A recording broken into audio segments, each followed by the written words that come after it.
Recording. Yep. Yes. Okay. Okay, it is now 5:31. So good evening, everyone. This is Mayor Tanky, and welcome to this special board meeting of the Glen Cove IDA. Members of the board are participating via Microsoft Teams or a conference call. Please note that this meeting is being recorded. So let us officially call the meeting to order at 5:31. And will the secretary please call the roll? Chairman Tanky, I am present. Jim Capiello, Present. Joe Giuliano, Present. Vincent Hartley. Okay, he's not Vincent, here. are you on yet? And John Tedder, you there? John Tedder had called in. He says he will not be present today. He's away. Okay. So we have a quorum with the three. Okay. Will the secretary report on the notice of this special meeting? Yes, the notice of special meeting by Microsoft Teams and conference call is conducted in accordance with the agency bylaws and the open meeting law executive order 202.1. Okay, so I make a motion to approve the minutes of the IDA GICLIC meeting that was held on July 28, 2020, and I asked for a second. I'll second that. That was Joe Giuliano. Okay. Can Yes. you please poll the board? Chairman Tanky, I vote aye. Jim Capiello, I vote aye. and Joe Giuliano. Aye. Vincent, are you here yet? Okay, so that it passes with 3, thank you. Okay, so the motion carries. All right, will the executive director please provide the members with her update? Mayor, I wasn't going to give any kind of detailed update tonight since this is a special meeting, but I will mention that Margot and I, mostly Margot, is preparing our 2021 budgets. And, we'll be providing those to the finance committee shortly, and to our treasurer, and that is all in progress. Margot, do you have any other updates in that regard? No, that's fine. I know this is a special meeting, and when we have our regular scheduled meeting, we'll go into new business and updates as well. So I appreciate you at least letting us know what's going on with the budget at this time. Okay, so that takes us to 5, unfinished business. Now, the purpose of tonight's special meeting was to allow the board and members of the public to have more time to comment on the application from Georgica Green Ventures on their request for sales and mortgage recording tax exemptions for the affordable housing project at Garvey's Point. I believe that we are joined by Millen, who I see right in front of me. Millen Tyler's here. And so Millen, can you just give us again an update for the public as well as the board members where we left off last time and what has transpired, and I also want, if you can, just go into what we received, if you have copies of that, we received from the public with regard to this application. Happy to. And again, Georgica Green, this is the affordable housing, part of the affordable housing component on the waterfront development. Georgica Green is requesting sales tax and mortgage recording tax only. We received the application, did a seeker analysis, and then scheduled the public hearing for July 27th. In all candor, we probably should have held it further in front of the IDA meeting because we received a large number of comments from the public, and many of whom had an awful lot of questions. So at the IDA meeting the following day, on July 28th, you made a motion and carried to table the final approving resolution, and you also agreed, or the board agreed, to hold open the public comment period after the normal period with which for an IDA public hearing is typically ends that night and the public has one shot, if you will, to comment. Because there was such a large interest from the public, you held it open till August 11th, and there were, I think, just 2 additional comments that were received after that.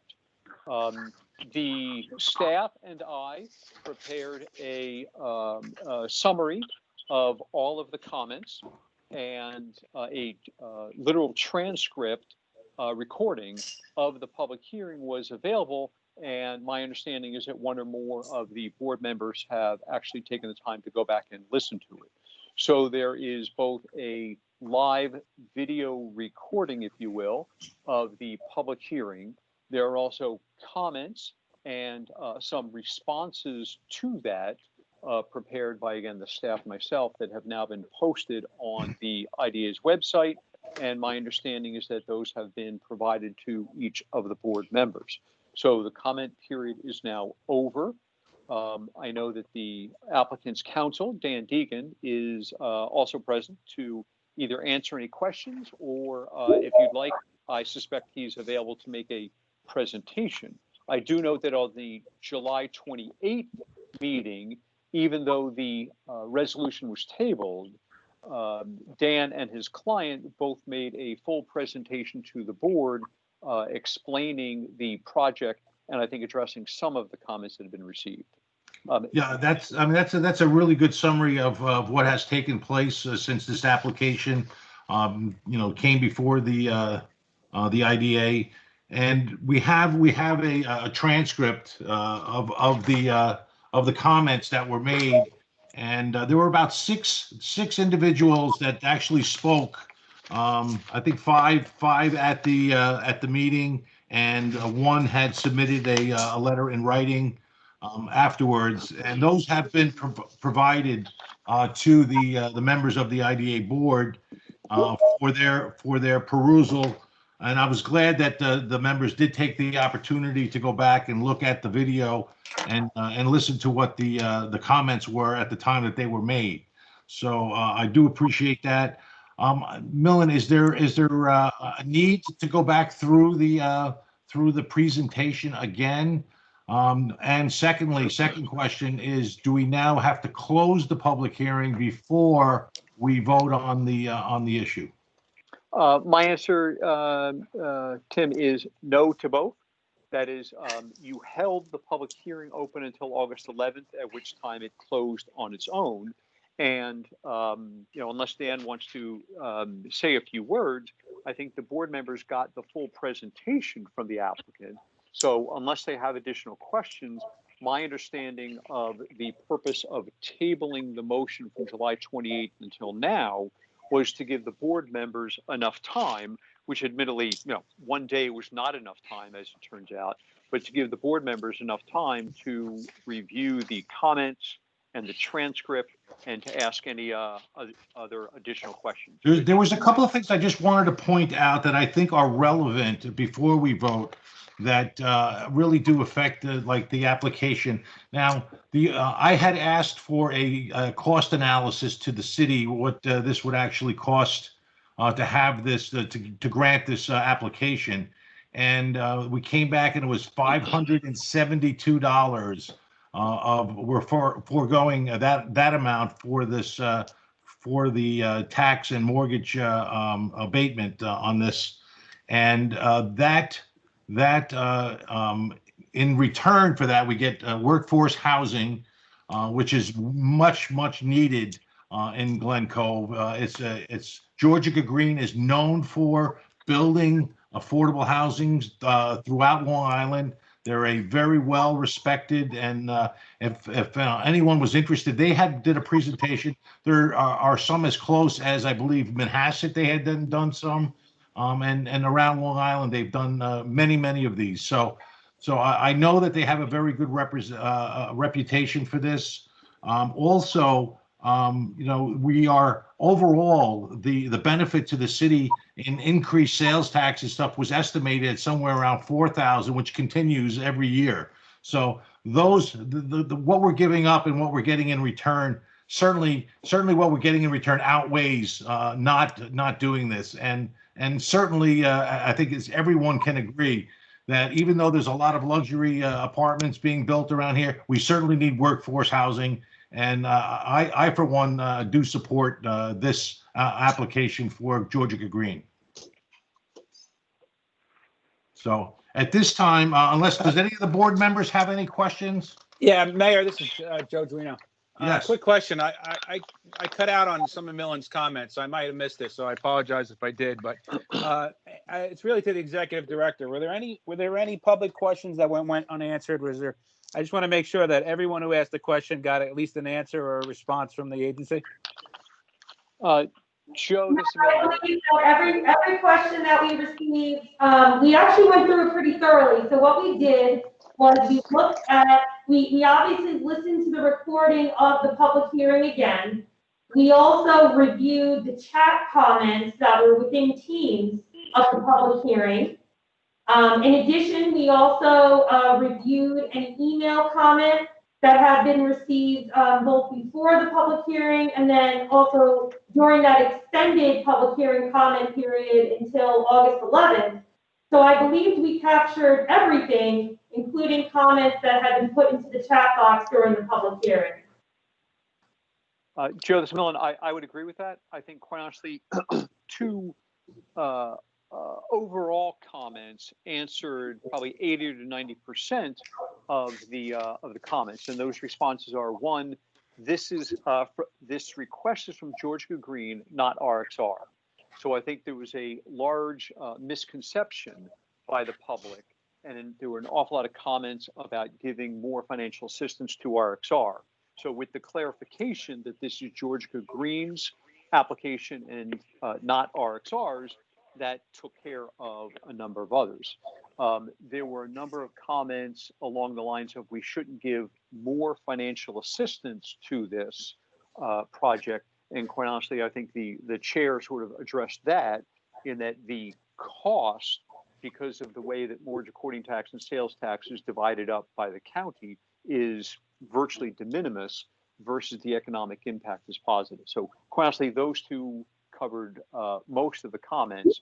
And as you see from, I think, the response from the staff, I think we covered all of them. So I agree with Ann. One other thing I do want to say, and I think that this was something that I think I heard loud and clear at the first meeting during the public hearing, was that we need more time sometimes we can't just have the meeting like that and then we're going to vote on it the next day. That, I think, is something that we need to change. And I'm glad that we took the time this time to really delve into this a little deeper. I think it benefits not only the applicant, but the public as well as the board members, not to have to rush into something like that. And I say kudos to all of you who helped to make sure that this thing was done the right way and that there was enough time for everybody to review the information. So, and Dan, I have to say, Mr. Deegan, thank you so much for your clients' understanding and patience for this. And I really did appreciate the fact that they came and gave a presentation the last time that we were on before we adjourned until this date. So I want to make sure you let them know I appreciated what they did. So thank you. Yes, and we appreciate the IDA calling this special meeting because, as we indicated last time, we are up against the deadline to file the application for the state funding that's required as part of this. And, without the IDA's support, that funding application is not looked at as favorably. So we really need the IDA's support to show the state that the local government is behind this project and that it enhances its chances for success. So thank you. That's really just another reason to do this, Dan. And I think that's again, the cost to the city really is de minimis, and the benefit it certainly outweighs it. So I think we're going to, if there aren't any other questions by the board members, I think we're going to put this up for a vote at this time. So let me get to the right page here. Let's see. Here we go. Item 6, you're up. Yep, I got it. Thank you. Okay, item 6, resolution 6A, the Glen Cove Industrial Development Agency taking official action towards and approving the straight lease documents for a certain project for Garvey's Point Workforce LLC, Georgica Green, Ventures Affordable Housing Project and/or its affiliates. So may I have a second to adopt Resolution 6A? Vincent Hartley seconds the resolution. Oh, Okay, Vince. seconded by the co-chairman. Will the secretary please poll the board? Georgica, Yeah, I just want to, before I vote, just make a couple comments. So first, I read all the comments. I understand where a lot of the residents are coming from. But I just think in this instance, the benefit is much greater than the cost for this project. And two, I did call the North Hempstead Housing Authority Director, Sean Rainey, who I used to work with about a decade ago, and he can't say enough nice things about the developer on this one, Georgica Green. They've done a couple of projects in the town of North Hempstead, and he literally was very effusive about the projects that they did, and he's very happy with the results. So I feel comfortable that that this will move forward in a manner that we'll be happy with, and therefore I vote aye. Jim Caviola, I vote aye. Vincent Hartley, I vote aye. and Chairman Tanky. I vote aye. I want to thank everybody for taking the time today to come and have this special meeting to make sure that this was done in a timely manner, but also not rushed. And I feel much better that it wasn't a rushed situation, and it really came out with the right result, I believe, and it's going to benefit the city of Glen Cove. And I wish Georgica Green nothing but the best in their endeavors to build us workforce housing, which we so desperately need. So thank you very much, Mr. Deegan, as well.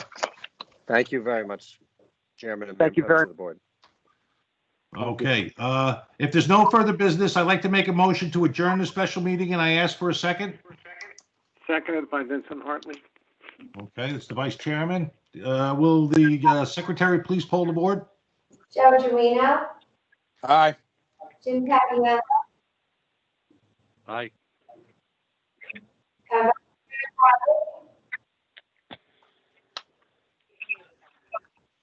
I'm sorry, did you ask me? Vince Hartley, and Chairman Tanky. I vote aye. Okay. The time is now 5:48 and the meeting is now adjourned. So thank you, everybody. Thank you. Thank you very much. Thank you. Okay. Thank Good you, night. everyone. Thank you. Take care. Bye-bye.